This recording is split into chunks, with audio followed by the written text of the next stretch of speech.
estou a andar todo o país para cumprimentar as minhas pessoas, cumprimentar o povo. Eu estou a andar porque quem me protege é Deus e é o povo.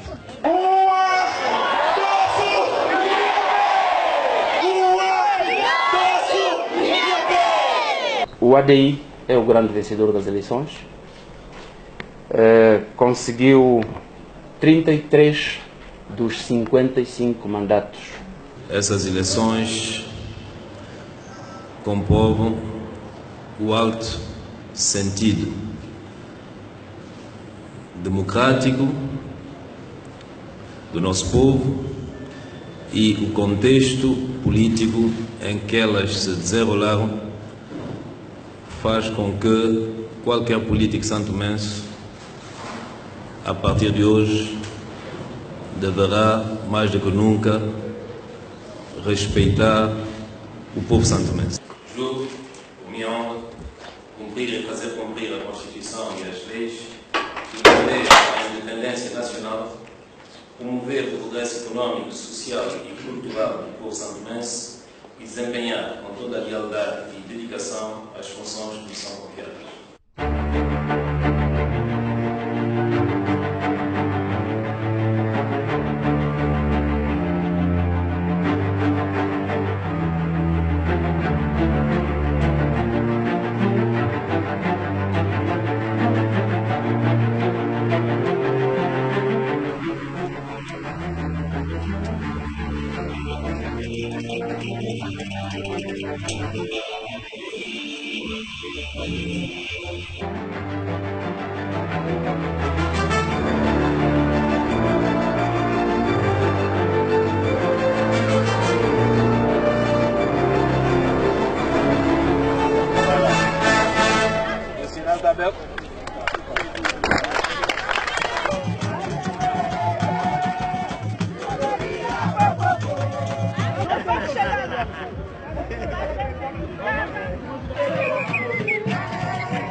Juro, por minha honra, cumprir e fazer cumprir a Constituição e as leis, defender a independência nacional, promover o progresso econômico, social e cultural do povo santomense e desempenhar com toda a lealdade as funções que me são confiadas.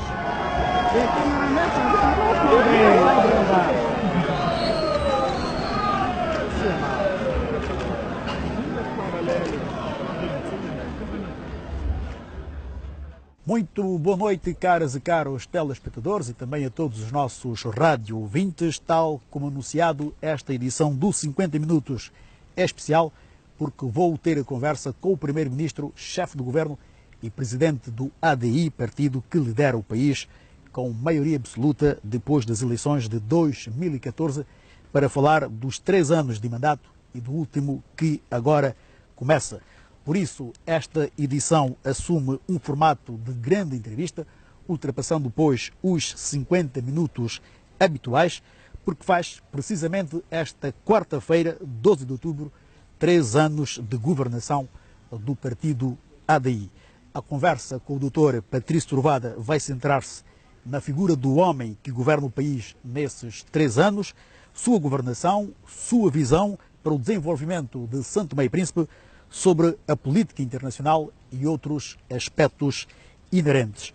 Outra questão que importa referir é que estamos fora do cenário habitual do 50 minutos devido a obras que decorrem no estúdio desse programa, obras essas que vão estender-se por mais um mês.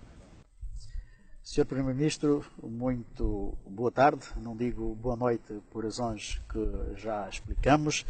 Nós agradecemos pela sua disponibilidade.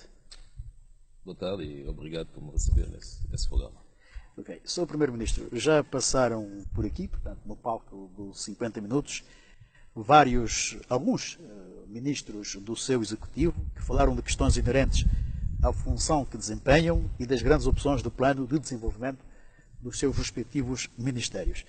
A minha conversa consigo versará de uma forma muito mais abrangente sobre si, enquanto político, sobre o partido que dirige, sobre a sua governação, sobre a política internacional e espero que, como o senhor próprio nos habituou, explicar sem complicar. Sr. Primeiro-Ministro, fazem esta quarta-feira 3 anos que o seu partido venceu as últimas eleições com maioria absoluta. Falta, portanto, apenas 1 ano para o fim do mandato. O senhor prometeu o famoso Dubai. Decorridos esses 3 anos, como é que vê o país? Sente que já estamos em Dubai? É caminho do Dubai? O que tem a dizer? Muito bem. Mais uma vez, muito obrigado. Eu acho que o compromisso principal, fundamental, que o ADI e eu, como candidata ao posto de Primeiro-Ministro, firmamos com os santomenses, é, sobretudo, mudar o país, combater a pobreza extrema, garantir a coesão social e restabelecer também a autoridade do Estado. Mas é verdade que, para que isso tudo aconteça, é preciso que você tenha uma visão para o país. Daí eu ter declarado numa entrevista célebre hoje que podíamos ter o nosso Dubai em 10 anos. Ainda vamos a caminho. E vamos a caminho e caminhamos já um bocado. E o que é preciso as pessoas entenderem quando se fala de Dubai é um modelo. Não são as grandes torres de 100 e tal metros, não são os carros de luxo, é o modelo. E centros de qualidade. Ora, é isso Dubai. Dubai, e eu convido as pessoas que muitas vezes estão na net, em vez de perderem muito tempo enfim, no Facebook, muitas vezes até a criticarem-se, a insultarem-se uns aos outros, que façam um pouco de pesquisa e que vejam um pouco nos arquivos, até fotográficos, como é que era Dubai em 1975, como é que era o aeroporto, por exemplo, de Dubai em 1975, que era um aeroporto muito similar ao nosso, e como é que é o aeroporto de Dubai hoje, passando 42 anos, em que esse aeroporto consegue mais de 70 milhões de passageiros em trânsito. As pessoas que olham para Singapura, em 75, muito parecido com Santo Tomé e Príncipe, com as casas de madeira, com paludismo, e olham para Singapura hoje. Isso foi construído por homens e mulheres, com 2 pés, 2 braços, uma cabeça, sem petróleo, e eles conseguiram.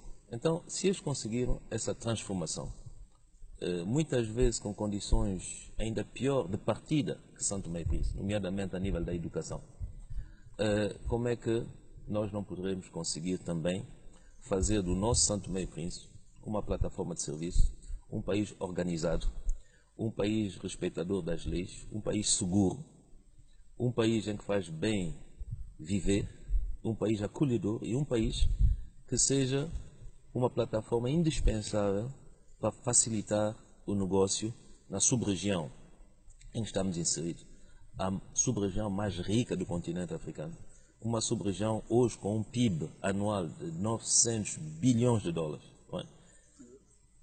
com cerca de 340 milhões de habitantes a menos de 2 horas de Santo Tomé e Príncipe. Por que nós não havemos de conseguir? Daí que é esse o Dubai. E nós estamos a caminho porque é preciso caminhar e é preciso que passemos por várias etapas. E como eu disse há um bocado, estamos a caminho e já queimamos algumas etapas, talvez não por completo, mas já queimamos algumas etapas. E pode-nos explicar mais ou menos quais foram essas etapas que queimaram? Eu penso que não existe desenvolvimento sem energia. E o que nós fizemos? Hoje, a cobertura energética, o acesso à EMAI, digamos assim, em termos de eletricidade, já está quase a atingir, segundo os números que me foram fornecidos, 98%. Ora, os países da África subsaariana, os melhores estão a 56%. Bom, então é já algo de considerável. E o fizemos e crescemos de uma maneira espetacular nesse domínio em 3 anos. Água potável, estamos a níveis de acesso à água potável muito superiores que muitos países africanos, alguns deles com recursos muito maiores que São Tomé e Príncipe. Na educação, ou digamos na frequência escolar, nós estamos bem também. Bom, são condições de partida. Há muitas coisas ainda a fazer, e nomeadamente, uma das grandes condições de partida são as infraestruturas de suporte, os tais 2 pilares que nós definimos na nossa agenda de transformação, 2 pilares em termos, digamos, infraestruturais, que é o porto e o aeroporto. Mas também, para além desses 2 pilares, há uma série de reformas que nós agendamos no domínio da justiça, no domínio do clima de negócio, no domínio da boa governação, no domínio da informatização da sociedade. E estamos a caminho. Eu penso que, sobretudo, tomando em conta o contexto internacional, tomando em conta que a partir de 2016 nós perdemos quase 50% da contribuição dos nossos parceiros, não pela não má vontade deles, mas pela própria situação internacional, em que os desembolsos estão a menos 50% daquilo que foram programados. Eu creio que aquilo que foi realizado tem que ser reconhecido e mais uma vez, aquilo que está feito, está feito. Portanto, o Sr. Primeiro-Ministro, como disse, portanto, falta um ano para o fim do mandato, portanto, desses 4 anos, e pelo visto, como o senhor próprio admitiu, ainda não temos o Dubai, mas estamos a caminho, não é? Então, o que é que tem a dizer o eleitorado para cumprir o que falta fazer? É continuarmos a trabalhar. Sabe que não é fácil governar um país como São Tomé e Príncipe. Há condições financeiras que são difíceis, há dificuldades que se prendem também com recursos humanos, não é? Há o isolamento, há a extrema dependência do exterior, por conseguinte, nesse aspecto são variáveis que nós não controlamos, não é? Nós não controlamos, de facto, a situação financeira internacional e sofremos fortemente das flutuações a nível da economia internacional, mas isso tudo não deve nos desviar do esforço cotidiano e do programa. Por isso, falta um ano, devemos continuar a trabalhar. Devemos, nesse contexto difícil, priorizar ainda as prioridades, não é? E devemos ter a preocupação de continuarmos a servir as populações. Sabe que quando falta um ano para acabar o mandato, e é normal, cada indivíduo fica a pensar o que é que vai ser de mim, não é? Uns querem abandonar o navio, outros estão no navio, mas estão um pouco incertos, outros estão mais seguros, não é? Mas esses aspectos psicológicos não me afetam. O que é preciso é continuar com a nossa missão, e a nossa missão é servir os santomenses, é cumprir com as nossas promessas e ver nos próximos 12 meses, aliás, como é que nós conseguimos chegar lá. Agora, há tentação de relaxamento também a nível das medidas, porque isso está difícil, é preciso tomar medidas, é preciso sancionar. Bom, quando uma pessoa está um ano de acabar o mandato, há uma tendência também de não tomar medidas, porque as pessoas não vão gostar, porque as eleições estão a caminho. Não contam comigo para isso, porque as medidas, quanto mais tarde você toma, mais alto é o preço. Por conseguinte, nós não vamos fazer demagogia, vamos continuar a governar, vamos falar a verdade, vamos ser pragmáticos, vamos priorizar as coisas e, enfim, no momento certo em que o povo fará o seu julgamento, nós estaremos aí para aceitar a vontade popular. Okay. Já que falamos das próximas eleições, ao fim e ao cabo, que vão ter lugar já no próximo ano, e possivelmente gerais, uma vez que as autárquicas e regionais foram adiadas, como vê o posicionamento do seu partido e do governo? Pensa que tem margens para voltar a ganhar as próximas eleições? Olha, eu acredito que sim, mas você pode me dizer que é uma resposta fácil. Mas do ponto de vista objetivo, eu acredito que sim. Com maioria absoluta? A única vitória tem que ser maioria absoluta. E eu vou voltar a essa questão. Mas eu acredito que sim, por quê? Porque se nós olharmos aquilo que foi feito em 3 anos, aliás, se os santomenses olham aquilo que foi feito em 3 anos, e se tiver um bocadinho de memória para olhar aquilo que a oposição, não é? Que está toda unida contra nós. Porque é preciso perceber, só há 2 blocos. O ADI e aquilo que nós chamamos a Troika. Conseguinte, se olha-se aquilo que a Troika fez nos últimos anos e aquilo que nós fizemos em 3 anos, as pessoas podem comparar. Podem comparar o que conseguiram obter em 3 anos, eletricidade, água, estrada, reformas, e aquilo que obtiveram desse outro grupo de políticos nos anos todos que eles passaram no poder. 2. Do lado da oposição, não há nenhuma inovação. São as mesmas caras. Podiam dizer, não, agora são novos dirigentes, vamos ver o que é que essa gente vai dar. Mas são os mesmos. Então, a comparação é simples. Por outro lado, em 3 anos de oposição, até ainda hoje que estamos a falar, e se calhar ainda amanhã, a única linguagem da oposição é temos que acabar com Patrício Trovoada. Não há outra. Não há outra. Nas reuniões políticas, temos que acabar com aquele homem. Nas reuniões interpartidárias, temos que acabar com aquele homem. Bom, então, a população quer solução para os seus problemas.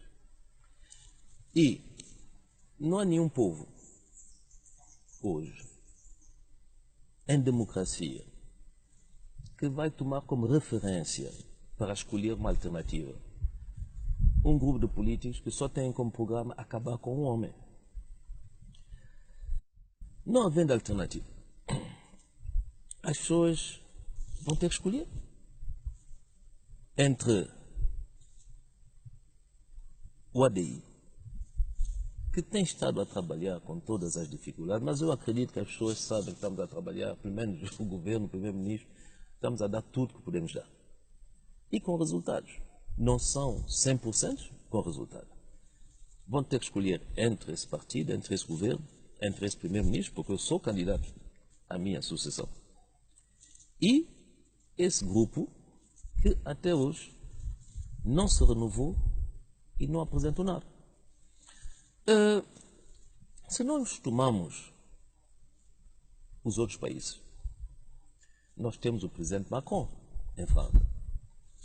O partido do presidente Macron não tem 2 anos. O presidente Macron surgiu em 2 anos, conseguiu ganhar a presidência e a maioria absoluta no Parlamento. Mas são caras novas, são ideias novas, são propostas novas. Nós temos até partidos que não estão no poder, mas estão na oposição, com um bom resultado. Temos Podemos na Espanha, temos o Tsipras, que é primeiro-ministro na Grécia. Mas isso foram coisas novas. Coisas novas. Por isso, é muito difícil uma força política que não consegue renovar-se, que não consegue apresentar nenhum programa, que só tem uma linguagem de ataque pessoal a uma pessoa. É muito difícil o eleitorado considerar ser alternativa. Então, eu acho que sim, há boas condições para o ADI, se não cometer erros, se continuar a trabalhar, se souber. Só tem 1 ano.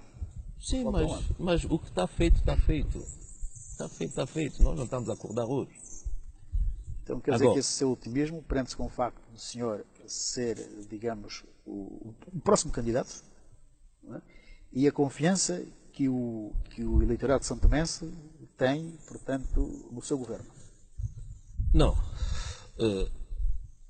Eu estou confiante porque eu acredito no povo santomense e no seu bom senso.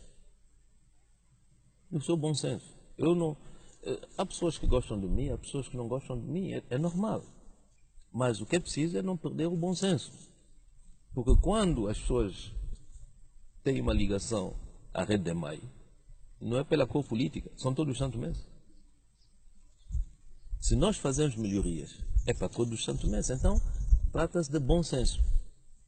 Podem não gostar do primeiro-ministro, mas a população está mais interessada nos resultados. Ora, se não houver alternativa, se entre esse governo, esse primeiro-ministro, a alternativa é um partido em que anda todos os dias na luta entre eles, em que não há nenhum programa, em que todos os dias que vêm não são capazes objetivamente de apresentar uma solução. É só uma política de ódio contra uma pessoa, mentira contra uma pessoa, difamação contra uma pessoa. Eu acho, acreditar no bom senso dos santomenses, daqueles que gostam da ADI, que não gostam da ADI, mas daqueles que estão preocupados com o seu próprio futuro. Esse grupo de oposição não representa alternativa. E como eu digo, grupo de oposição, porque estão unidos. Quer dizer, o PCD perdeu já a sua alma. Eu até não me lembro do PCD. Eu falo do MLSTP, considero o MLSTP mais as sucursais. PCD, UDD, etc, etc. O PCD também perdeu a sua alma. Com o seguinte, não pode haver vitória sem que haja maioria absoluta. Há dois blocos. Ou o povo não vota no ADI e então entrega o poder à Troika. Ou o povo vota no ADI e o ADI continua a governar. Não é possível. Estamos a pensar que existe uma vitória sem maioria absoluta. Se o ADI chegar primeiro sem maioria absoluta, significa derrota do ADI. Por isso aí, eu chamo a atenção às pessoas, porque há um ano das eleições, a oposição está consolidada como um bloco.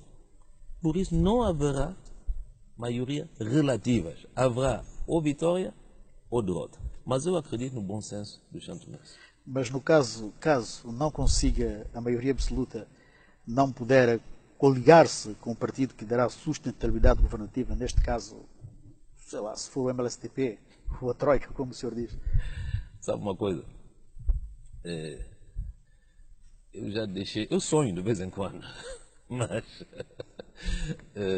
eu conheço também os meus compatriotas e os meus opositores.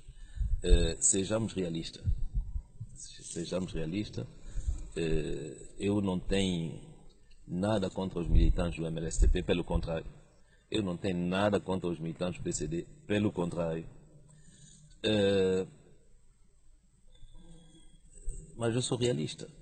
Quer dizer, eu penso que vou continuar a dar sinais de abertura até as eleições, porque o ADI tem que crescer, o governo tem que continuar a granjear simpatias e apoio por parte da população. Isso também se faz pela abertura. Eu sou um homem sempre disponível para a abertura. E, aliás, todos aqueles do MLSTP ou do PCD que sabem trabalhar e que querem trabalhar para São Tomé e Príncipe são bem-vindos. Agora, a direção desses partidos, eu também os conheço. E é normal, quer dizer, estão a trabalhar juntos, estão a dividir tudo juntos, a estratégia dividem juntos, o dinheiro dividem juntos. Isso aqui é um partido, quer dizer, a oposição hoje é um partido. O único problema que eles têm é que não tem líder. E estão nessa batalha de liderança. Mas é um partido. Por conseguinte, eu duvido, só se surgir um novo MLSTP, com caras novas, com atitude nova, é que eu poderei começar a pensar que com esse MLSTP é possível nós fazermos uma coligação e trabalharmos. Mas eu duvido que isso surja nos próximos meses. Eu tomo o exemplo da Alemanha. Não é? Nós assistimos a uma dada altura numa grande coligação SPD-CDU. Bom, isso às vezes é mesmo saudável para o país. Nós somos um país pequeno, com fragilidades, com problemas de recursos humanos, com desafios de curto prazo. Por que não? Mas é preciso ser realista também. Quer dizer, eu vos digo, porque não vale a pena estarmos a fazer aqui especulações completamente fantasistas, com esse MLSTP não é possível. Fazer coligação? Não é possível, não é possível, não será possível. Há muito, os ingleses dizem bad blood, há muitas coisas aí que eu acho do lado deles não viabiliza. Agora, eu penso que São Tomé e Príncipe só pode ganhar se a qualidade dos políticos e do debate político for mais alta, não é? Bom, daí que se eu tenho que sonhar é com um outro MLSTP, com uma outra postura, com outras caras, e aí sonhado sim, por que não? Quer dizer, sabe, isso aqui é difícil.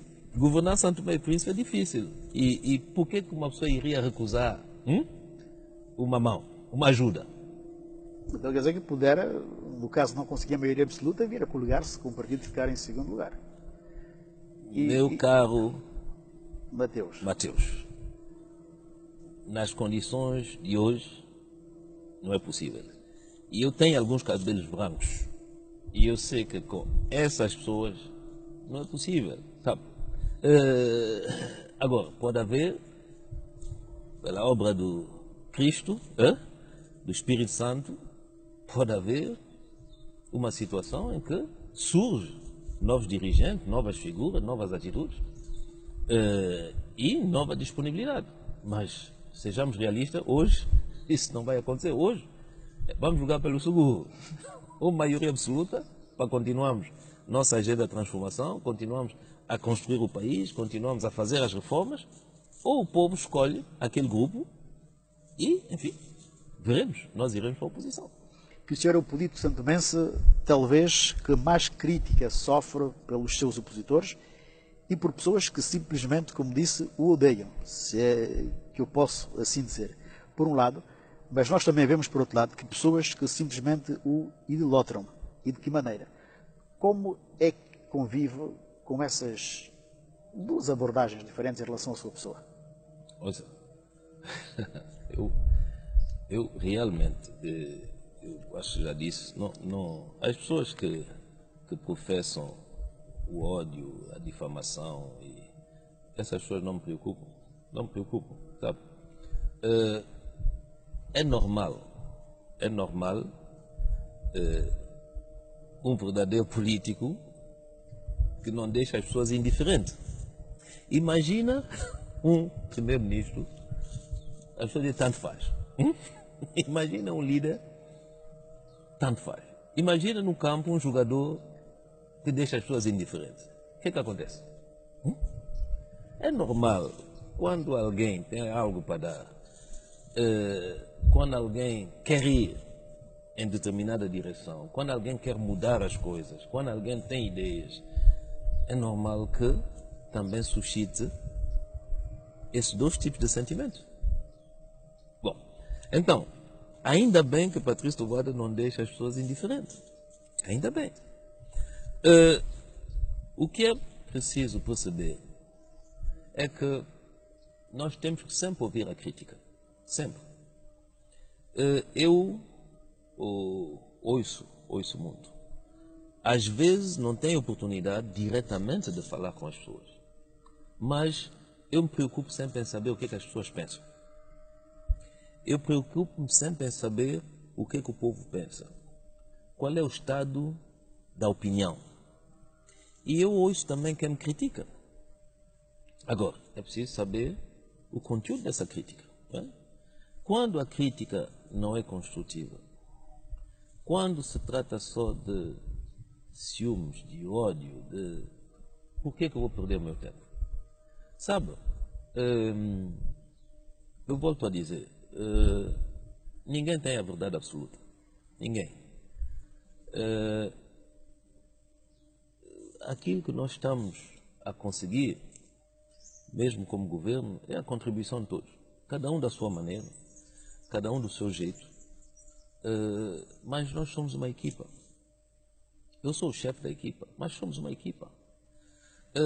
E não é só o governo. Em alguns setores da administração há alguns responsáveis, diretores, que me dão muita satisfação. São dedicados, são trabalhadores, sabem daquilo que estão a falar. Por conseguinte, quando se dirige um país como São Tomé e Príncipe, devemos ter muita humildade e devemos acariciar, proteger, procurar até com uma lanterna os talentos. E os talentos não são só as pessoas que dizem que está tudo bem, tudo bonito. São as pessoas que têm poder crítico, têm conhecimento, têm uma capacidade de análise. Então, muito honestamente, eu estou aberto à contribuição de todos e à crítica de todos. Mas é preciso que essa crítica, de facto, seja objetiva. E quando ela não é melhor não se preocuparmos com isso, e é melhor não perdermos tempo e avançarmos. É o que eu estou a fazer. Sr. Primeiro-Ministro, é também público que o senhor teve alguma convivência, enquanto adolescente jovem, por exemplo, com Gabriel Costa, que o senhor, inclusive, é compadre de Rafael Branco, teve também uma boa relação com Manuel Pinto da Costa. Aliás, recordo, e certamente muitos também recordarão, que o ex-presidente Frederico de Menezes disse em público que o senhor foi quem lhe aconselhou a candidatar-se à presidência da República. Bem, vendo as coisas como estão, certamente muitos quererão saber o que é que se passa entre si e essas pessoas. Ao que se vê, parece que estão de costas voltadas. A minha pergunta é, porquê desse clima entre o senhor e essas figuras? Sabe, se eu respondesse, teria que dar também direito de resposta a essas pessoas, para elas virem dizer também o porquê das coisas. Eu não creio que isso interesse muito os santomenses. O que é que eu posso dizer? Amigos, toda a gente tem. Amizades que depois perderam-se, toda a gente tem. Traição, toda a gente conheceu traição. Inveja, toda a gente conheceu inveja. Incompreensões, toda a gente na sua vida conheceu incompreensões. Por conseguinte, eu acho que citou algumas pessoas, outras pessoas que também, enfim, podia ter citado de exemplos também positivos, de amizades sólidas, longas, inquebráveis.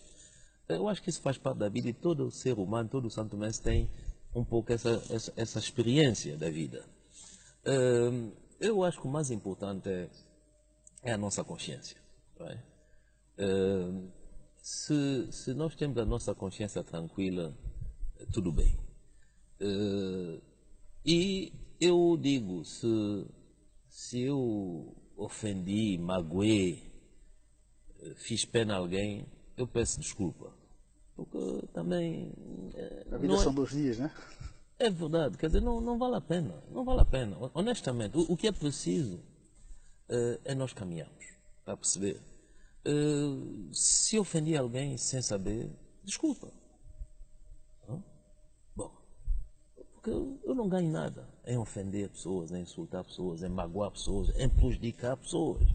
Então, que cada um fica com sua consciência. Mas que os problemas pessoais não afetem os santomenses. E as pessoas não têm nada a ver com isso. Quer dizer, é preciso sermos claros também nisso. Quer dizer, é muito triste quando um problema pessoal, que existe, o que não existe, o que foi inventado, prejudica uma nação. E pelos vistos, nós estamos a sofrer isso desde os anos 60. Porque isso não é só agora. Desde a luta de libertação. CLSTP, MLSTP. Quando analisa essas coisas, muitas vezes são problemas pessoais. Ora, é preciso conseguirmos fazer a separação das águas. Não é?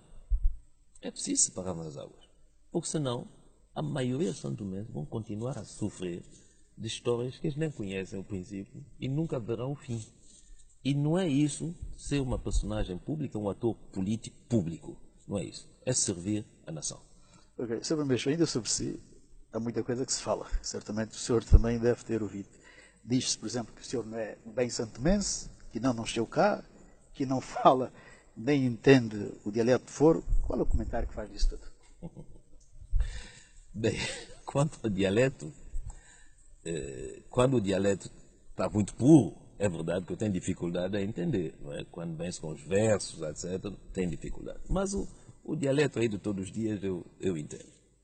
Eu não falo porque ainda não decidi ir para o teatro cômico, porque se eu começar a falar dialeto, toda a gente vai se rir, não é?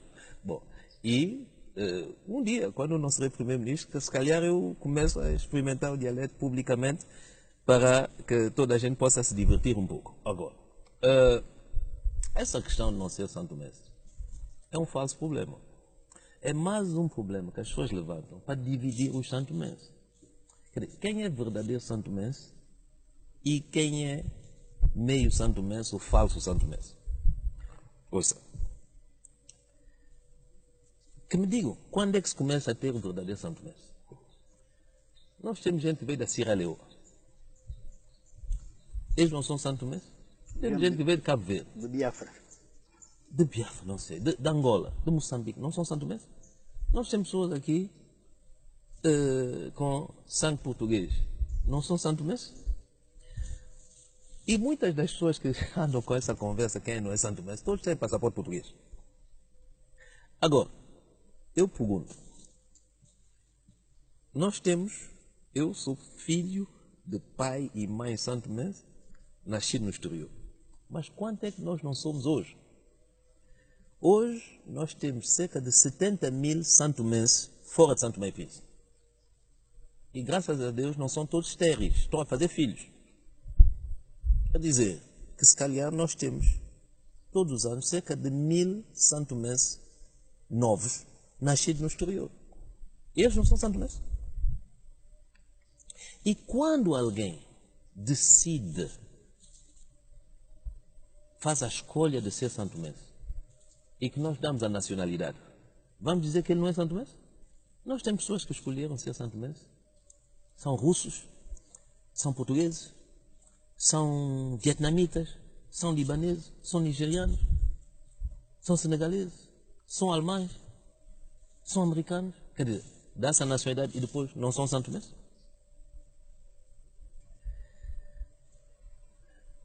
Nós demos bolsa a alguns filhos de imigrantes santomenses no Gabão. Eu vi alguns foram estudar agora para a China. Exatamente porque eles são santomenses e têm os mesmos direitos que os outros santomenses. Eu só aceitaria esse tipo de pergunta se nós fôssemos um país invadido por uma potência estrangeira. E aí alguém perguntasse, suponhamos que, sem especular, mas suponhamos que amanhã a Inglaterra toma o controle de Santo Tomé e Príncipe. Você podia perguntar se eu me sinto inglês. Mas não, perguntamos se eu me sinto santomense. Era preciso saber e perguntar às pessoas se no tempo colonial sentiam-se portugueses ou santomenses. Agora, outro tipo de pergunta é só procurar dividir e separar os santomenses. O homem e a mulher santomense vai evoluindo. Nós temos casais mistos. Nós temos santomense casado com guineense. Nós temos mulheres santomense casadas com franceses. Nós temos... Isso aqui é Santo Tomé e Príncipe. Nessa diversidade e nessa evolução. Por isso, eu acho que esse tipo de perguntas só servem, de facto, para separar uns santomenses com os outros. E eu digo mais, o dia que conseguirem me explicar qual é o santomense puro, e quando é que começa a haver esse santomense puro, aí sim iremos ver, de facto, qual é esse problema de ser ou não ser santomense. Okay, Sr. Primeiro-Ministro, não sei se é bater demais, mas de que forma é que se sente santomense? Eu sinto santomense primeiro porque eu me sinto bem na minha terra. Ok? E isso é um princípio. Onde você se sente bem é onde você está. Bom, e eu creio que eu sou um modelo de Santo Mês. Eu, se calhar, tenho reações típicas da maioria dos Santo Mês. E pode ser que tenho também reações que são fruto de outros meios em que eu vivi. Quer dizer, honestamente, eu sinto-me santomense e basta e chega. Quer dizer, todo o resto, dançar puita, eu consigo dançar puita. Alguém dizia se eu sei trepar árvore. Eu nunca trepei, nunca gostei de trepar, nem árvore nem corda. Mas que a pessoa vem fazer um concurso de puita comigo e vê se ele é mais santomense que eu. Quer dizer, é preciso, de facto, acabarmos com esse debate. É preciso ver se amanhã houver uma guerra, eu pegarei nas armas para defender Santo Tomé e Príncipe. Há muitos que vão esconder debaixo da cama. Quem é mais santomense? Porque há muitos cobardes aí que eu conheço. Muitos que falam, eu conheço todos. Então, vamos deixar esse debate de fora. Somos todos santomenses e nós queremos a união, maior união do país. E vamos trabalhar no sentido que os santomenses sejam mais unidos, mais amigos, mais solidários. Isso é que importa. Dividir não vai servir a ninguém. Ok, Sr. Primeiro-Ministro, uma outra questão que também se comenta é que o senhor anda com muitos seguranças, que tem tropas ruandesas a proteger-lhe. A pergunta é, o senhor teme pela sua segurança? É verdade isso que diz? Eu acho, sabe, a comunicação social, eu acredito que quer ainda mais esclarecimento sobre essas questões, mas talvez se deva fazer uma emissão sobre a questão da defesa e a segurança nesse país. Note bem.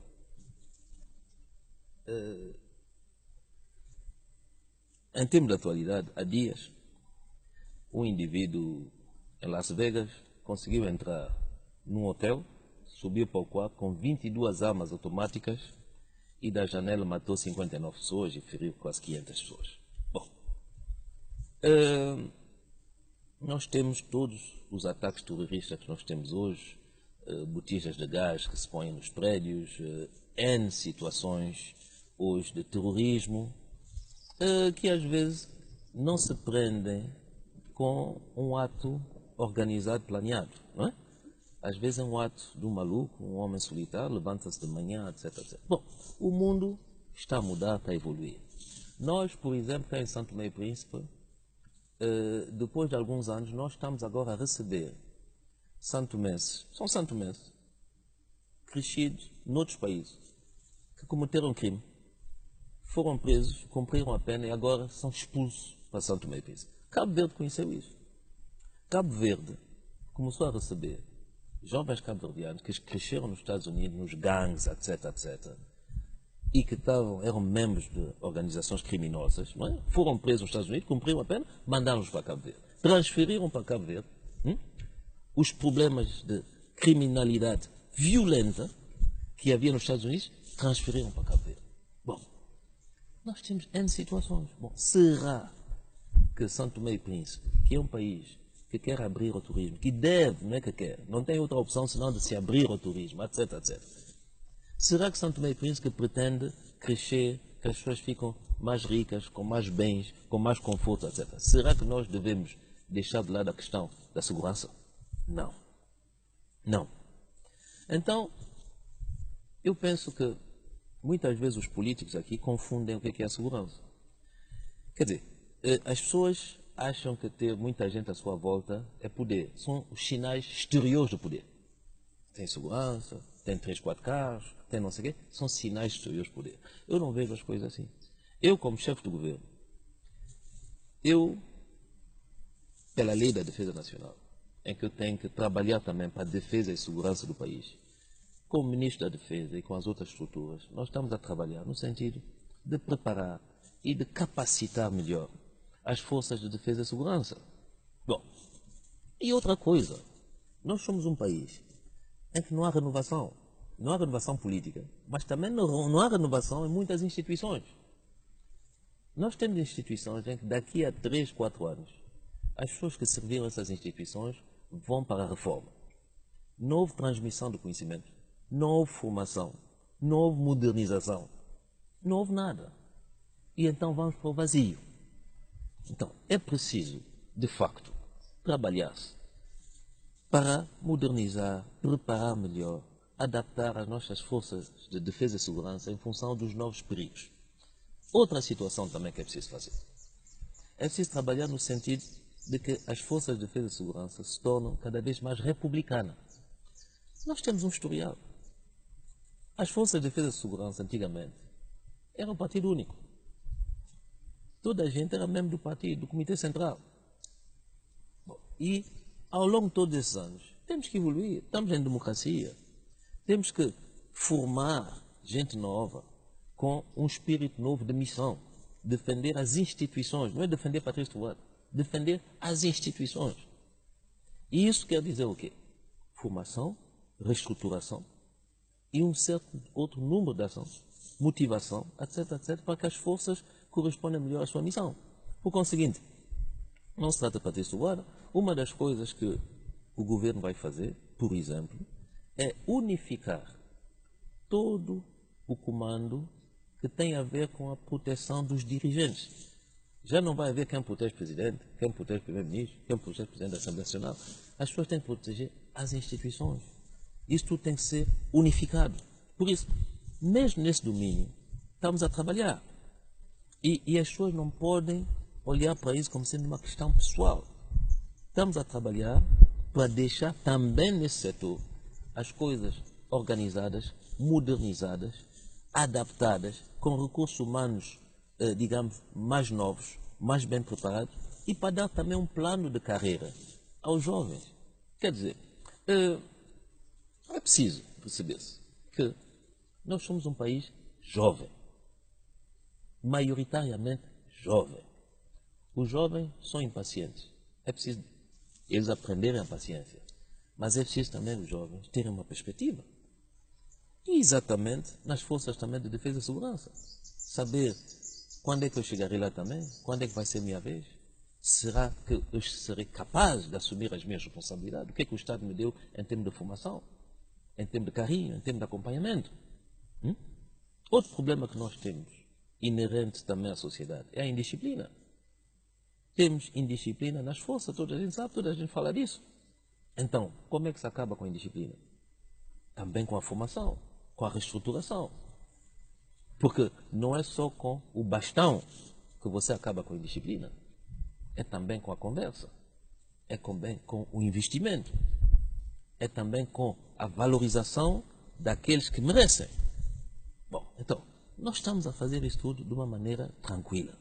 Eu sei que há ciúmes, eu sei que há disse que não disse, eu sei que mesmo dentro das forças há alguns que não deviam estar na força, que passam a vida também nos Facebook e não sei que, não sei quantos, não é? E que deviam ser punidos, mas muitas vezes as forças também ninguém assume as suas responsabilidades para punir aqueles que se comportam mal. Isso tudo é Santo Tomé e Príncipe. Agora, nós estamos a tentar consertar as coisas, mesmo nas forças de defesa e segurança. E eu quero dizer uma coisa. Aliás, todas as forças sabem disso. Eu costumo dizer, mais vale estar sozinho do que mal acompanhado. Então, qual é a minha filosofia? Mesmo as forças, eu digo, olha, façam o vosso trabalho. Porque se vocês não fizerem bem o vosso trabalho, vocês tornam-se forças de insegurança e não forças de segurança. E aí mais vale estar sozinho do que mal acompanhado. E o que é que eu digo às forças? Vocês não estão a servir nem Patrício Tovar, nem Evaristo Carvalho, nem José Diogo. Vocês estão a servir às instituições. E vocês têm que aprender a servir as instituições. Daí que nós queremos unificar tudo. Quem está hoje de serviço com Patrício Tovar, primeiro-ministro, talvez daqui a um mês está de serviço com o Presidente da Assembleia Nacional, está de serviço com o Presidente Supremo, está de serviço com o Presidente da República. Quem está hoje com o Presidente Supremo pode vir estar de serviço, prestar serviço com o Primeiro-Ministro, para que as pessoas tenham essa ideia de servir às instituições. Então, é um trabalho de fundo que nós estamos a fazer e estamos a fazer um trabalho sério. Agora, como sempre, as pessoas querem meter intrigas, querem meter divergências e eu espero e vamos fazer tudo para que esse clima de intrigas e não polui também as forças de defesa e segurança. Sr. Primeiro-Ministro, com tudo isso que disse, com essas contradições, inimizades, ódio, acha que o nosso país tem de facto futuro?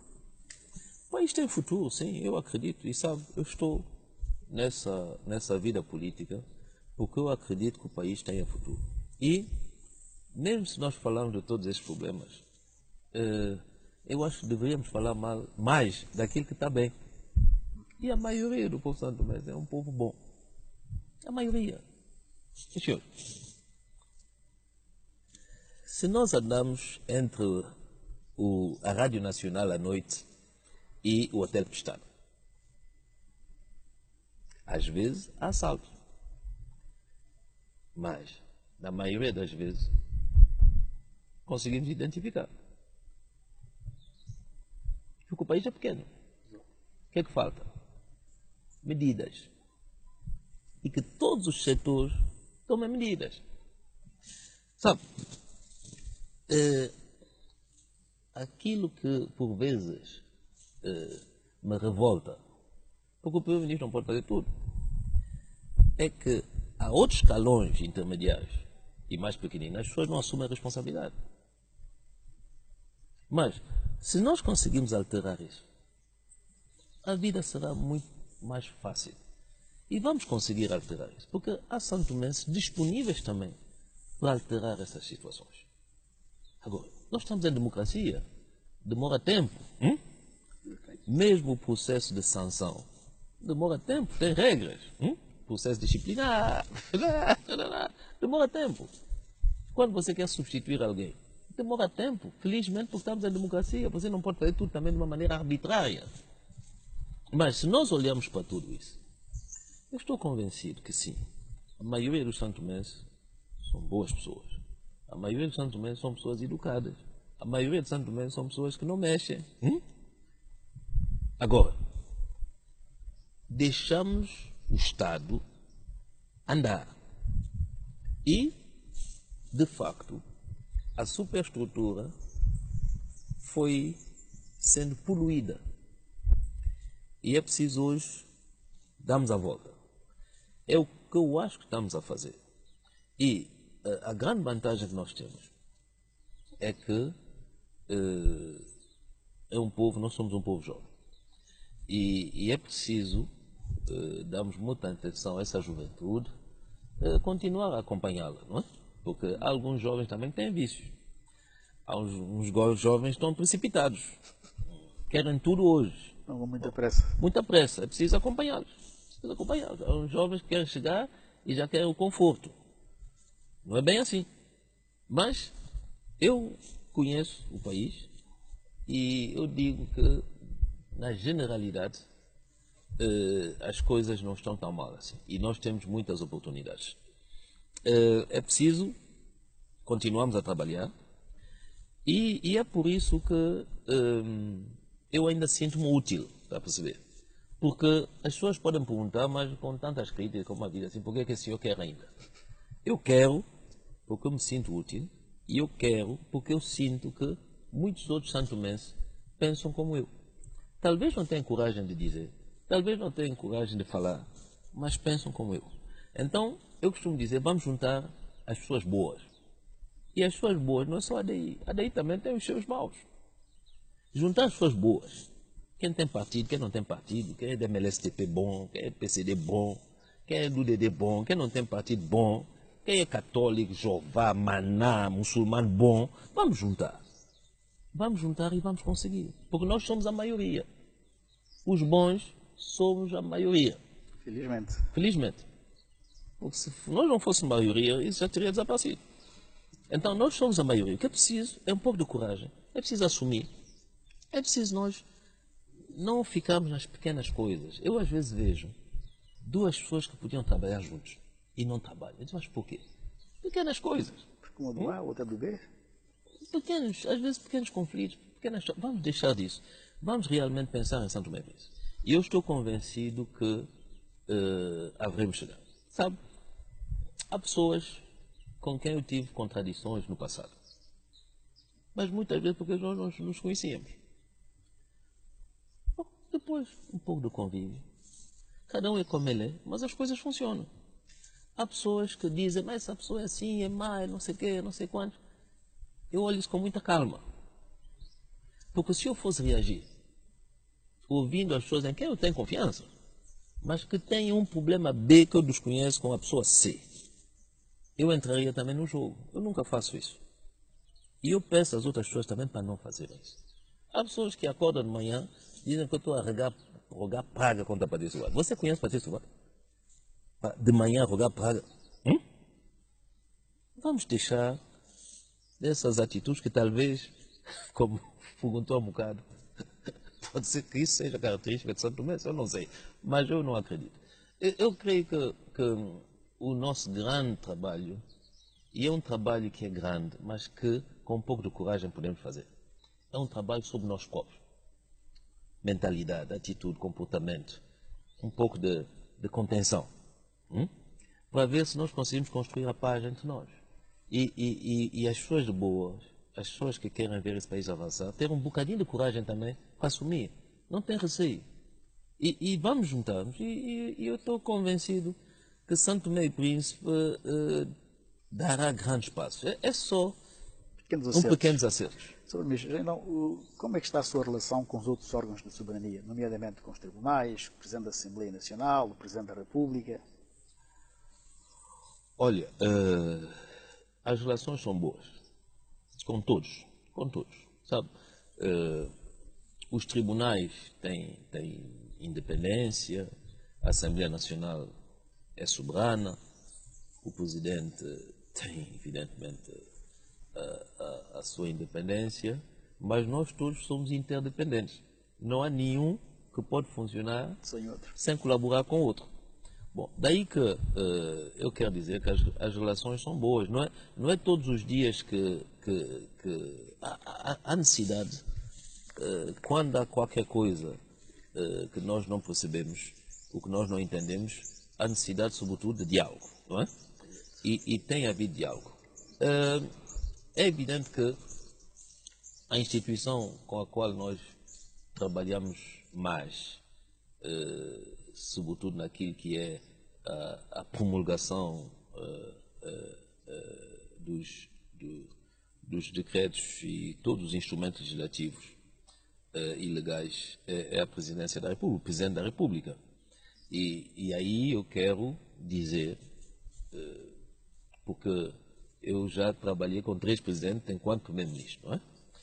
Não sei se há algum primeiro-ministro que teve esse privilégio, digamos assim. Eu quero dizer que as relações com o presidente Ibaristo Carvalho são excelentes, e eu quero dizer mais. Eu tenho muito prazer de trabalhar com o presidente Ibaristo Carvalho, porque é um presidente que lê os dossiês e que lê de uma maneira detalhada os dossiês. Então, uma pessoa tem que estar também preparada quando vai ao encontro do presidente, não é? É um homem de grande experiência, é um homem de muito tacto, eu quero dizer que não só o presidente muitas vezes surpreende, mas eu fico orgulhoso de poder ter um presidente de Santo Tomé e Príncipe como Ibaristo Carvalho e de ter o privilégio de trabalhar com ele. É preciso que as pessoas saibam isso também, sabe? Porque aqui fala-se de qualquer maneira. Sim. E é um homem muito fácil de trato, um homem que impõe respeito, e é um homem que sabe ser firme quando ele tem que ser firme. Agora, eu digo que é um privilégio para nós, porque é mesmo essa figura que nós precisamos como Presidente da República, não é? Que ouve toda a gente, que tem bom senso, que é refletido, que tem experiência, não é? E que sabe conduzir as coisas. Daí que é uma vantagem para São Tomé e Príncipe de termos esse bom clima de relacionamento institucional.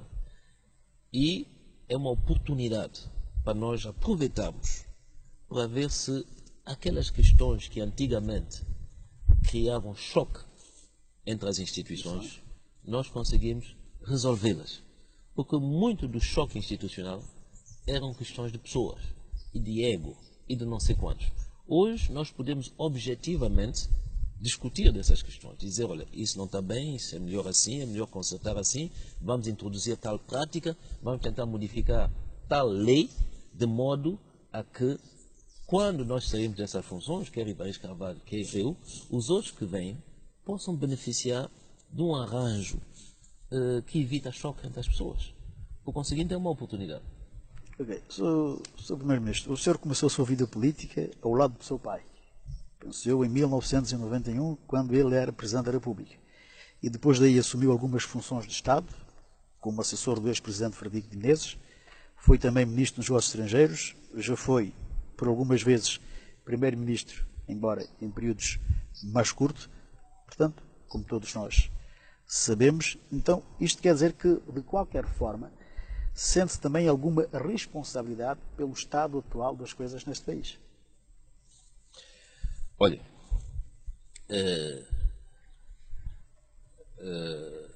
a maior responsabilidade que eu tive foi 14º governo, em que governamos sozinho, embora em minoria, durante 2 anos, e agora. Bom, em algumas decisões no passado, evidente que eu tenho uma cota à parte da responsabilidade, como ministro, como assessor. E qualquer cidadão tem uma cota à parte de responsabilidade nesse país. Agora, devemos medir as coisas em função do impacto que elas têm na vida do país. Eu, como assessor do Presidente Fradique para as questões de petróleo, tive alguma responsabilidade. Como Ministro do Negócio Estrangeiro, 3 meses do Frederico Menezes, eu tive também responsabilidades. Agora, se quer me dizer responsabilidade pelo estado em que se encontra o país atualmente, não dessa maneira. Eu acho que não. Eu acho que não. Quer dizer, houve aqui governos, houve até governos com maioria confortáveis, não é? Houve governo de coligação, houve primeiros ministros, Não, eu acho que é preciso essa ideia de que somos todos responsáveis de tudo o que aconteceu, sim, a níveis diferentes. E as pessoas sabem quem tem maior responsabilidade aqui. Aliás, pode ser até que as pessoas não sabem detalhadamente, porque nunca as pessoas foram chamadas a assumir as suas responsabilidades. Nunca. Sabe, nós, muitas vezes aqui, estamos a pagar coisas de outros governos. Estamos a pagar dívidas de outros governos. Estamos a pagar erros de outros governos. Bom, mas nunca se consegue chegar ao fundo das responsabilidades. Por quê? Porque quando se procura apurar responsabilidade, quer quem quer apurar responsabilidade, quer quem quer fugir da responsabilidade, preferimos levar a questão para o debate político. E então aí tudo se perde, não é? Quando muitas vezes não é uma questão política. Muitas vezes quando você quer chamar responsabilidade, a pessoa diz, toma a perseguir politicamente. Muitas vezes quando o opositor quer chamar responsabilidade também ao responsável que está a exercer, o responsável diz, não, isso é política. Bom, onde é que está o fiel da balança? A independência do sistema judiciário. Mas para haver independência do sistema judiciário, o sistema judiciário também tem que ser competente, tem que ser credível, porque senão isso tudo fica política. É politiquice na justiça, é politiquice na administração, é politiquice por todos os cantos. E quem fica a perder é o cidadão. Bom, é nossa realidade. E, mais uma vez, o governo está a trabalhar no sentido de mudar essa realidade. E apelamos, mais uma vez, à colaboração de todos. de todos, porque é o nosso país. E é melhor que as coisas tornem-se, no futuro curto, diferentes. Ok, talvez a última pergunta que eu faço sobre si, não é? O senhor é visto como um homem liberal, tanto é que é vice-presidente da Internacional dos Partidos de Centro-Direita, mas as suas ações demonstram uma tendência contrária, ou seja, mais viradas para a esquerda, com preocupações com as classes sociais mais desfavorecidas, povo pequeno, como costuma dizer, tanto é que nesse seu mandato a sua política foi de não exclusão social, de melhorar as condições de vida das populações mais desfavorecidas. A minha pergunta é, como é que se explica essa sua forma de estar, essa sua filosofia? Sendo um homem de extrema, não digo de extrema-direita, mas mais do centro-direita, mas como é que explica esse seu lado para a esquerda? Bom, como é que eu posso explicar isso? Eu creio que não existe nenhum progresso humano na injustiça. Não existe. Há pessoas que dizem, no mundo tem que haver sempre pobres e ricos. Eu não acredito nisso. Eu não acredito nisso. Eu penso que no mundo toda a gente tem que ser feliz, tem direito à felicidade. O que é a pobreza, o que é a riqueza? Sabe, muitas vezes, a doença, se atinge um homem rico, o que ele tem mais? Do que um homem modesto, alegre e com boa saúde. Então eu não vejo a vida assim. Eu acho que o nosso objetivo é que toda a gente seja feliz. E para que toda a gente seja feliz, há um mínimo de condições de dignidade e de condições materiais que toda a gente tem que usufruir. E é por isso que temos que olhar para os mais pequenos. Você tem que ter uma casa, tem que ter um salário, tem que ter água, tem que ter luz, os seus filhos têm que poder ter acesso à escola. Você tem que ter direito de poder se tratar e possibilidade de se tratar quando está doente. Bom, isso é o mínimo. Quando você adquire um bem, esse bem tem que ser protegido. Você não pode trabalhar um mês todo e um ladrão vir e tirar tudo. Isso é o mínimo que temos que garantir às pessoas. Bom, mas você também, para ter o trabalho, para ter um emprego, tem que haver também alguém que crie a empresa, que possa investir o seu dinheiro.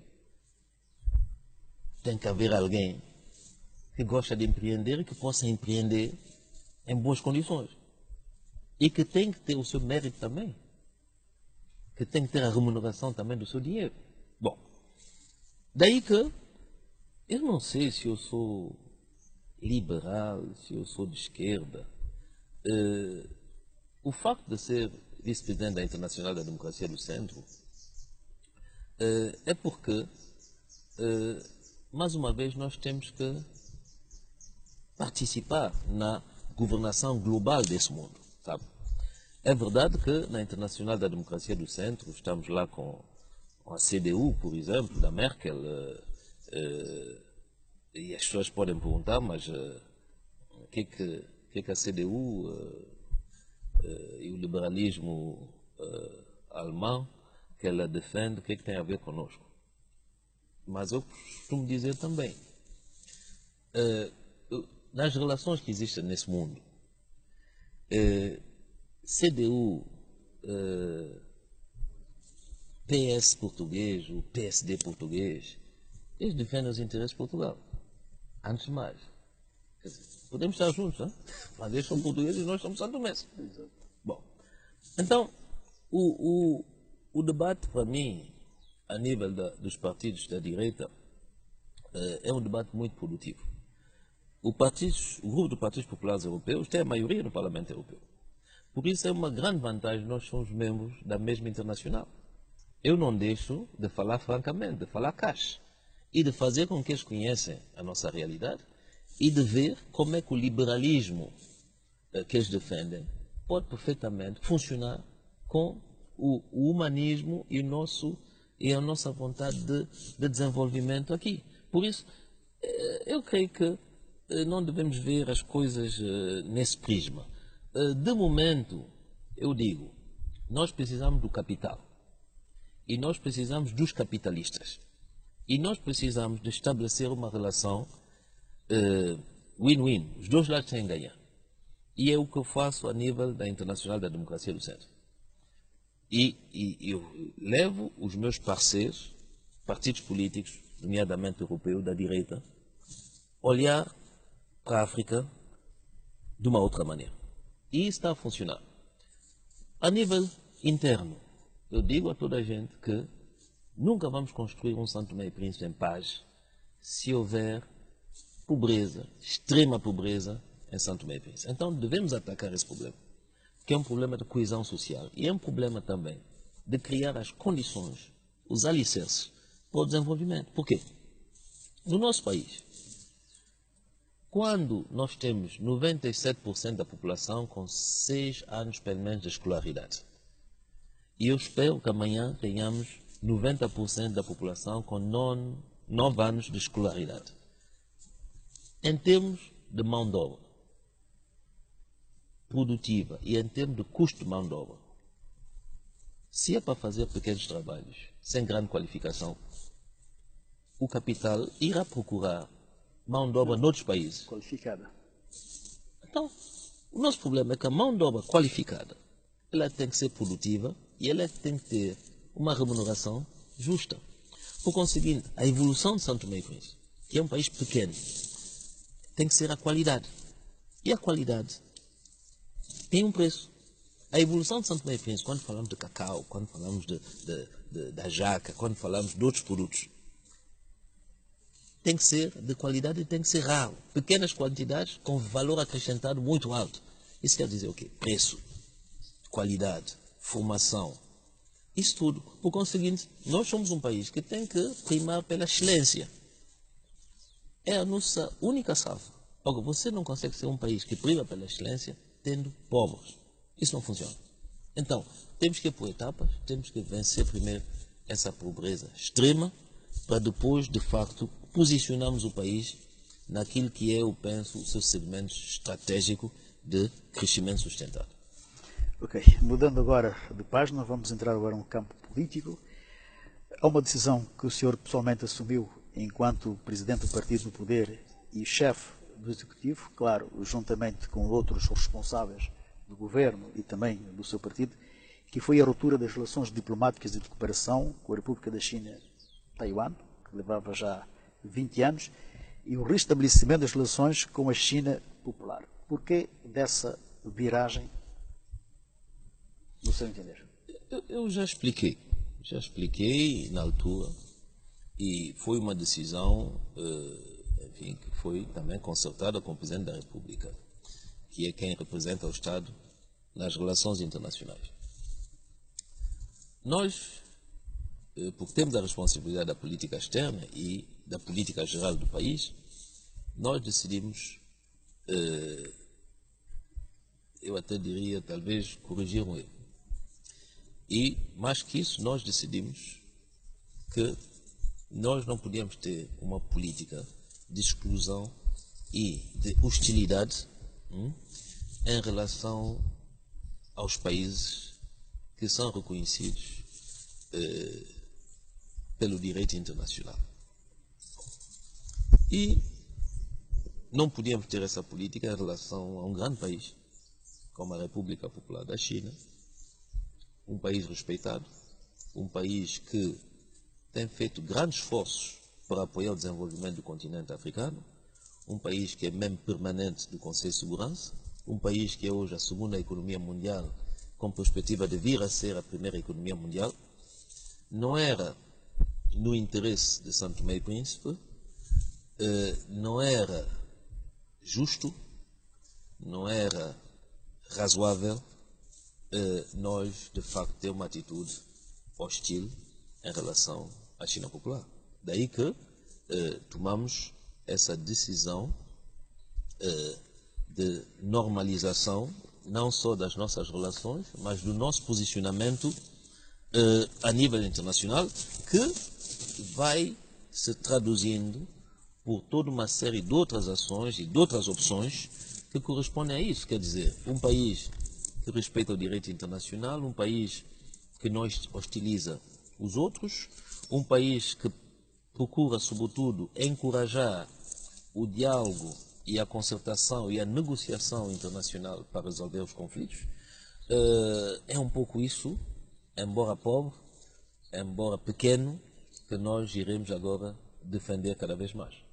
Portanto, quando assumiu as relações com a China Popular, deixou transparecer que seria uma viragem para São Tomé e Príncipe se posicionar no contexto subregional, regional e mesmo internacional. Acha que isso vai ser conseguido? Acha que a China Popular vai ajudar São Tomé e Príncipe a construir, sei lá, digamos, esse tão falado Dubai? Sabe,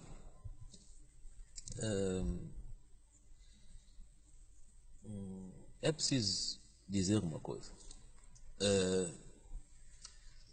A adoção da política de uma só China não é um oportunismo de curto prazo. É preciso que é um posicionamento sincero, objetivo, sim, de coerência, não é? Mas não é um posicionamento oportunista. Necessariamente, obviamente, que as relações de cooperação com a China irão trazer grandes vantagens para São Tomé e Príncipe. Mas o que é que nós devemos, digamos,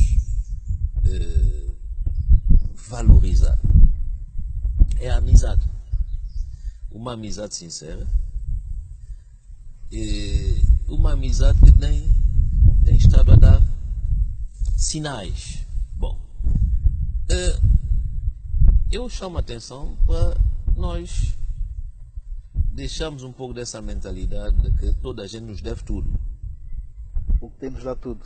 O que tem que nos dar tudo. O que tem que nos dar tudo. Não é isso? Não é isso. Quer dizer, ninguém tem obrigação de nos construir porto, de nos construir aeroporto, de nos construir estrada, de nos construir casa. Não. Ninguém tem essa obrigação. Nós é que temos a obrigação de desenvolver o nosso país. Agora, é verdade que é também uma boa oportunidade de termos um amigo, mais um amigo, como a República Popular China. Agora, longe de mim a ideia de que eu agora posso ir descansar e dormir e que a China Popular vai desenvolver São Tomé e Príncipe. Não. Somos parceiros, somos amigos, eles estão cheios de boa vontade, mas o desenvolvimento de São Tomé e Príncipe cabe aos santomenses. E isso é que nós temos que perceber. Agora, nós temos que tirar o melhor proveito de todas as boas vontades que querem nos ajudar, a China, outros, a Turquia, Portugal, França, o Banco Mundial, o BAD, o Ruanda, Angola, Nigéria, com quem eu espero que vamos conseguir reativar um pouco o fluxo de cooperação. Nós temos que tirar proveito de todos aqueles e temos que pensar o que é que nós podemos dar também a esses nossos amigos. Porque muitas vezes isso não acontece. Queremos só receber, mas no momento de dar, nós esquecemos de dar também. Ora, é preciso também nós darmos. Temos que dar ao Marrocos, que nos oferece cerca de 30 bolsas de estudo por ano. Mas o que é que nós podemos dar? Sabe, nós podemos dar muita coisa. Porque o que conta é o gesto. Eu vou-vos dar um exemplo. Durante o 14º governo, já não me lembro a data, houve uma explosão em Pila, em Brazzaville, um paiol, num bairro, aliás, muito próximo da residência do presidente Sassou. Aquilo aconteceu, falei à tarde com o presidente Sassou, E no dia seguinte, às primeiras horas da manhã, o nosso Dónia saiu com uma equipa de médicos, enfermeiros, civis e militares para ir apoiar o Congo, Brazzaville. País com quase 5 milhões de habitantes, com produtor de 300 e tal mil barris de petróleo por dia, etc, etc. A imprensa internacional não notou, porque o nosso avião é pequenino, mas nós fomos os primeiros a chegar para ajudar os nossos irmãos congoleses. Estou convencido que esse nosso gesto foi muito mais apreciado que muitos outros gestos e ajudas que o Congo recebeu. Mas tínhamos que dar. Damos aquilo que nós temos, mas quando damos aquilo que nós temos de boa fé, as pessoas valorizam muito mais às vezes que nós povos. E nossa equipa médica e de enfermeiros fizeram um trabalho excelente. E eu aproveito dessa história para dizer que eu gostaria um dia que saísse daqui uma delegação nossa, até de deputados, para ir inspecionar alguns hospitais em África. Depois para vir a criticar as Menezes. As Menezes não está bem. Mas é preciso também vermos que nós não somos os piores. Os nossos enfermeiros têm as suas falhas, mas não são os piores. Os nossos médicos têm as suas falhas, que eu critico todos os dias, mas nós não estamos nos piores. Então, devemos continuar a criticar aquilo que está mal em São Tomé e Príncipe, devemos continuar a mudar, porque o nosso standard, a nossa exigência tem que ser cada vez mais alta. Mas eu apelo também às pessoas, às vezes, para relativizar um pouco a situação de São Tomé e Príncipe. E não estarem sempre na imprensa a falar mal do país, a falar mal dos países, porque os outros pegam a vassoura e empurram o lixo debaixo da cadeira e aparecem como muito bons. Mas nós, São Tomé, estamos sempre a dizer que está tudo mal e somos os piores, quando não é sempre assim. Sr. Primeiro-Ministro, é claro que o Sr. Primeiro-Ministro já disse isso várias vezes, mas o Santo Tomé mesmo assim gosta de estar sempre a perguntar para ter a certeza que vai acontecer. Eu queria aproveitar essa nossa entrevista aqui nos 50 minutos em formato especial para lhe perguntar mais uma vez de concreto o que é que nós podemos esperar, quer da China Popular, no âmbito do restabelecimento das relações diplomáticas e de cooperação, como de outros parceiros que falou agora, primeiramente da Turquia, da Nigéria, mesmo de Portugal ou da União Europeia. Bom, é verdade, mas vou tentar, talvez eu não consiga explicar bem, vou tentar sintetizar. Bom, Portugal, toda a gente sabe, Portugal está numa fase de recuperação. Por isso a situação financeira de Portugal não está bem. Aliás, a dívida pública portuguesa é enorme. Falam às vezes da nossa dívida em relação ao PIB. Portugal deve estar hoje acima de 140% do seu PIB, quando nós ainda não chegamos, eu penso, a 90%.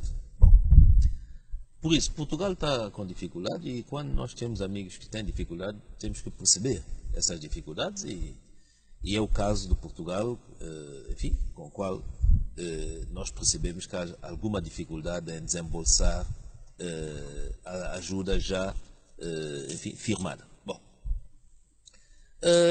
eu penso que a Turquia é um parceiro também de longo prazo. Nós estamos a consolidar as relações com a Turquia. Eu estive com o presidente Erdogan ano passado. Em um ano já abriram uma escola porque eles querem investir no domínio da educação. Hoje é um prédio arrendado. Daqui a 3 anos poderemos começar a construir uma escola com infantário, ciclo primário e secundário, e talvez daqui a mais 10 anos eles irão para o ensino superior. Bom, nós continuamos a ter relações excelentes com Angola, não há grandes problemas políticos e de relacionamento com a Nigéria, mas toda a gente sabe que o presidente Buhari esteve ausente durante alguns meses. A Guiné Equatorial, as relações são boas, houve trocas, o nosso Presidente da Assembleia Nacional esteve lá, eu penso que o Presidente Supremo irá também fazer uma visita, por isso já não é só uma questão entre os chefes de Estado, quer dizer, as outras instituições também estabelecem pontos de cooperação. A China, eu acho que toda a gente deve reconhecer, e muitas vezes são estrangeiros que reconhecem, que em 9 meses fizemos um trabalho extraordinário. Quer dizer, nós em 9 meses tivemos 2 ministros que visitaram a China, o ministro dos Negócios Estrangeiros, o ministro das Finanças, tivemos uma visita oficial do primeiro-ministro, tivemos o vice-ministro do Comércio, que é um departamento extremamente importante na China, que visitou São Tomé e Príncipe, tivemos uma série de trocas de delegações técnicas, tivemos mais de 100 estagiários que já visitaram a China, nós tivemos a ajuda alimentar chinesa que chegou, temos as missões técnicas chinesas aqui a trabalhar, temos cerca de 60 e tal, 70 estudantes bolseiros que já estão a estudar na China em 9 meses.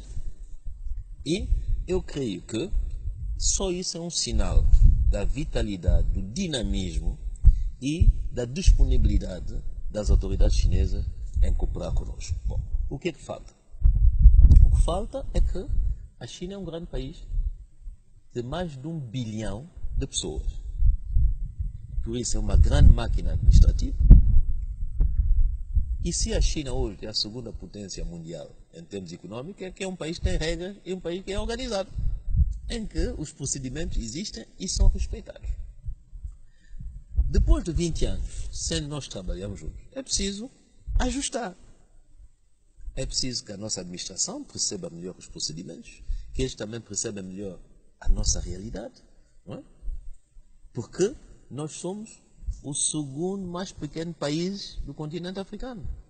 E a China lida com todos os países africanos de uma maneira muito intensa e com uma grande presença. Por isso, a China lida com a Nigéria, com a Argélia, com o Sudão, com Angola, com o Congo Democrático, com a Etiópia, com o Quênia, com esses grandes países.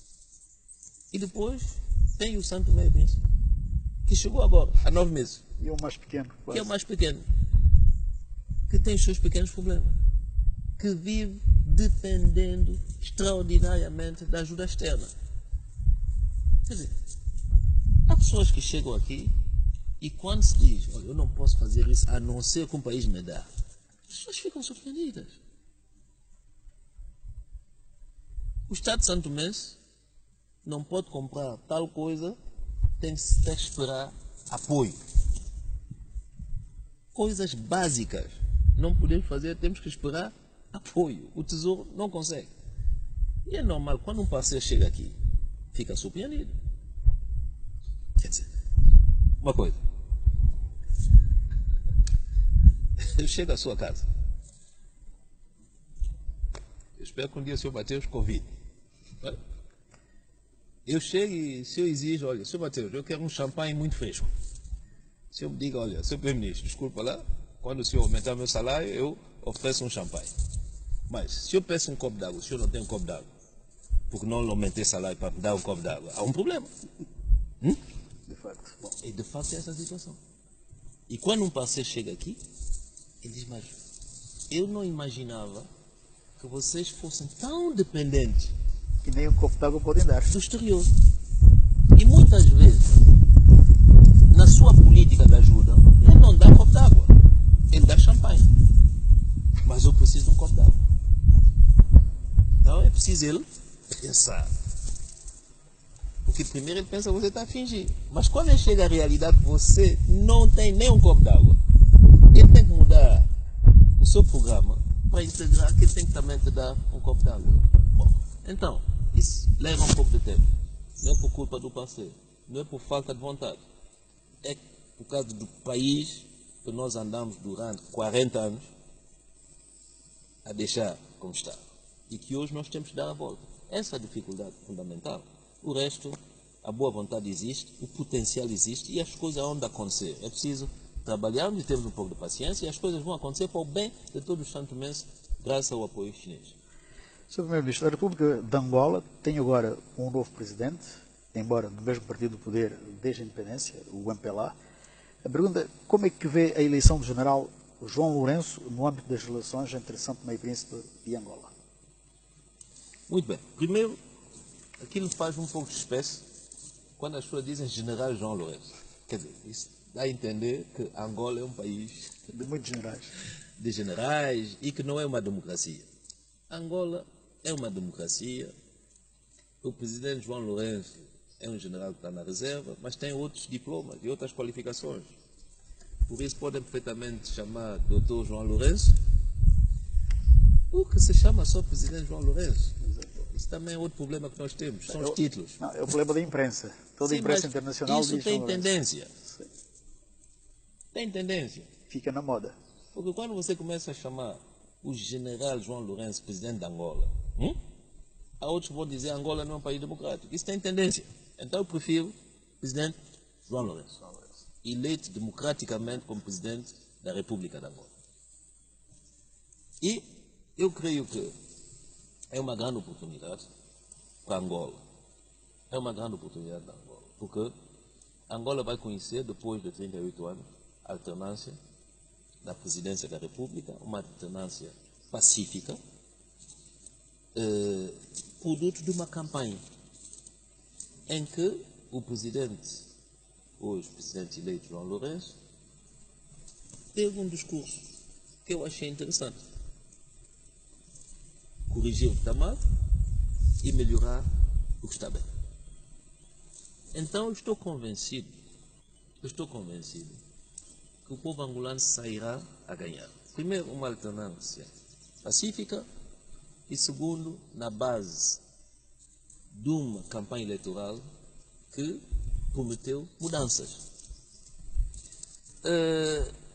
Não vai ser fácil, porque o Angola está na situação que nós conhecemos, mas isso já é meio caminho andado. E eu estou convencido que Angola sairá bem, o MPLA sairá bem e o presidente João Lourenço trará ainda mais coisas, porque o balanço também da presidência do presidente Zé Eduardo é um balanço positivo. Por isso é só acrescentar e o facto dele ter tido a coragem também de reconhecer, como é normal, quando se governa, não se pode fazer tudo, e há erros, isso é um sinal de esperança e de paz social, porque os angolanos vão dar-lhe o tempo para ele também, enfim, desmostrar, não é? Mas eu tenho a certeza que é um homem sério e aquilo que ele prometeu, na sua grande generalidade, ele fala. Sabe-se que o senhor e o atual presidente angolano são conhecidos e têm boas relações. Isso ainda a imprensa. Eu conheço pouco o presidente João Lourenço, conheço um bocadinho a primeira-dama, do tempo que ela era ministra. Eu conheço melhor o ex-presidente. Mas, sabe, as relações entre São Tomé e Príncipe e Angola são relações fortes e evoluíram muito, porque é mais aquilo que eu dizia em relação à política nossa nacional. É preciso evoluir. E a Angola evoluiu muito no que diz respeito às relações Estado a Estado. Daí que nós conseguimos construir, e graças ao facto de eu também ser primeiro-ministro de um governo monocolor, que é o 14º governo, e agora, isso permitiu, de facto, nós consolidarmos as relações Estado a Estado. Quer dizer que qualquer que seja o governo em São Tomé e Príncipe, qualquer que seja o governo em Angola, as relações vão ser sempre boas. E isso é fundamental. Isso é fundamental e graças, de facto, a essa opção, a esse entendimento que nós conseguimos ter durante a presidência do presidente Zé Eduardo Santos. Pronto, e por falar de Eduardo Santos, nós sabemos que o senhor foi sempre muito bem recebido no Palácio do Planalto por o ex-presidente, o presidente José Eduardo Santos, quer dizer que tendo em conta essa sua boa relação de amizade pessoal com José Eduardo Santos, pode reverter a favor de São Tomé e Príncipe com o novo presidente. Olha, primeiro deixa-me usar dessa oportunidade para mais uma vez agradecer o presidente José Eduardo Santos. Eu penso que esse homem, como presidente da República, foi sempre muito amigo de São Tomé e Príncipe, muito amigo de São Tomé e Príncipe e dos santomenses. E nós temos que agradecer. Em segundo lugar,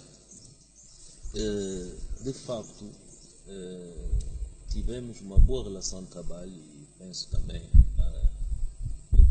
eu tenho grande respeito e consideração do presidente José Eduardo, e eu acho que do lado dele ele deu também algum carinho, digamos, e alguma atenção. Eu penso que o presidente José Eduardo Santos foi, como presidente, um grande político, um grande diplomata. Aliás, a tomada de posse do presidente João Lourenço foi também um marco de sucesso da diplomacia angolana. Nós tivemos o presidente Alassane Ouattara, da Costa de Marfim, quando sabemos todo o historial de relação entre a Costa de Marfim e Angola. Não é? Nós tivemos o presidente Faure Gnassingbé, filho do ex-presidente Gnassingbé e Adema do Togo, quando sabemos todo o historial de relacionamento. Bom, tivemos outros chefes de Estado, tivemos o presidente Paul Kagame. Então, essa tomada de posse, para quem não percebeu, podia começar a perceber que Angola é um grande país, com uma diplomacia muito forte, não é? E que tem uma grande noção daquilo que são os interesses de Angola e aquilo que são as relações de Estado a Estado. Conseguinte, isso para cortar essa mentalidade também, porque é o MPLA, então tem que ser o MLSTP, etc. Não, é Angola com o seu poder legítimo e é São Tomé e Príncipe com o seu poder legítimo. Mas o que eu quero sobretudo dizer é que tivemos realmente um grande amigo da presidência em Angola. Todos os santomenses devem agradecer, devem reconhecer que o presidente José Eduardo foi um grande amigo de São Tomé e Príncipe. E eu penso que, menos, sem desvendar nenhum segredo, o nosso presidente esteve lá na tomada de posse e teve depois um encontro com o presidente João Lourenço. Eu penso que as coisas vão continuar com tendência a melhorar ainda, porque o discurso do presidente João Lourenço foi claro também. Ele pôs uma tônica nos palopes, não é? E eu quero dizer que a nível dos palopes tem havido uma grande cumplicidade entre Angola e São Tomé e Príncipe, não é? Ele falou da inserção na sub-região, não é? Angola é membro da CAC. Por conseguinte, eu estou bastante otimista. Vamos deixar o presidente primeiro tomar conta dos assuntos da Angola e, se calhar, para o próximo ano poderemos começar a trabalhar a nível bilateral com as novas autoridades de Angola. Bem, Sr. Primeiro-Ministro, da minha parte, creio que é quase tudo. Temos ainda a situação internacional que nós sabemos que não está muito bem. As relações entre os Estados Unidos, a Coreia do Norte, a questão da Catalunha, o próprio clima económico, financeiro internacional está em crise. E se calhar a minha última pergunta era ver como é que São Tomé e Príncipe se situa no meio, com as fragilidades que tem, que nós todos sabemos, se situa face a esse contexto.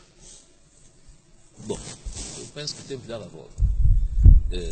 Temos de deixar de ser um país extremamente dependente do mundo exterior.